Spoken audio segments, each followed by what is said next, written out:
He was born in Ur of the Chaldeans, a city glittering with idols, trade, and gods of stone. But in the midst of that noise, a different voice called, a voice unlike any other. It did not promise comfort or certainty. It simply said, "Go. Go from your country, your people, your father's house, to a land that I will show you. Leave everything you know, and I will make of you a great nation. Through you, all the families of the earth shall be blessed." And Abram, as he was then called, believed. He gathered his wife Sarai, his nephew Lot, and all they owned. He left behind the city of gold for the wilderness of faith. He followed a voice into the unknown. Faith, as he would learn, is not simple. It is courage that walks when sight fails. It is trust that keeps going when the road disappears. He crossed deserts, built altars, and pitched tents beneath endless skies. He was a wanderer with a promise, but no proof. Each night he looked at the stars, and the voice whispered, "Count them if you can, so shall your descendants be." But years passed. Sarai grew old. The promise felt distant. No child came, no nation, no future, only waiting. Faith is patient, yes, but even the faithful tremble in the silence. And yet, Abram believed. He walked by faith, and not by sight. He believed enough to build altars to the unseen God.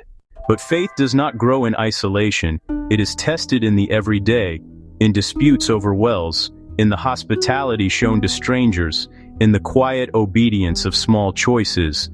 Then came a night when God drew near again. He led Abram outside and repeated the promise. And that night, under the canopy of stars, a covenant was made. Animals were divided, a fire passed between them, and God swore by himself, "Your descendants will be as numerous as the stars. They will inherit this land.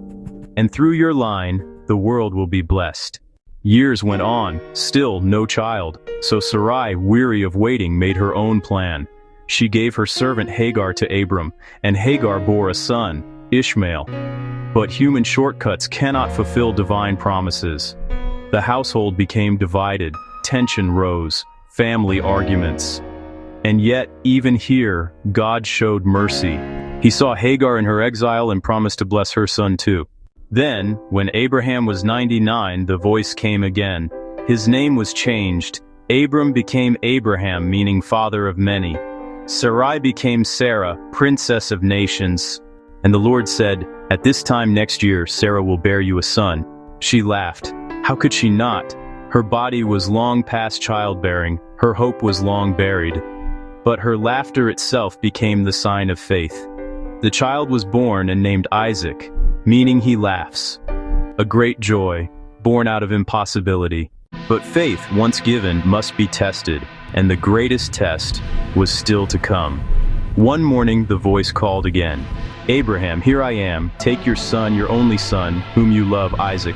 Go to the land of Moriah. Offer him there as a sacrifice." No explanation, no reason, just obedience or refusal. Can you imagine how Abraham felt? But he walked by faith, and not by sight. Abraham rose early, took wood, fire, and his son, and walked 3 days in silence. Every step a question, every heartbeat a prayer. "Father, where is the lamb for the offering?" asked Isaac.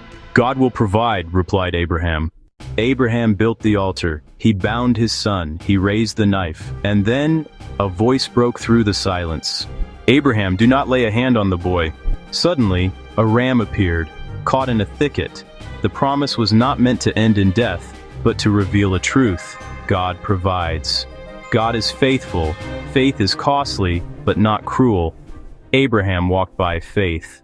That day, Abraham called the place Yahweh Yireh, the Lord will provide. It became a name remembered for generations. And from that moment, the covenant was sealed not just with words, but with a legacy that would stretch through time. Isaac would bear the promise. From him would come Jacob, and from Jacob, the 12 tribes of Israel.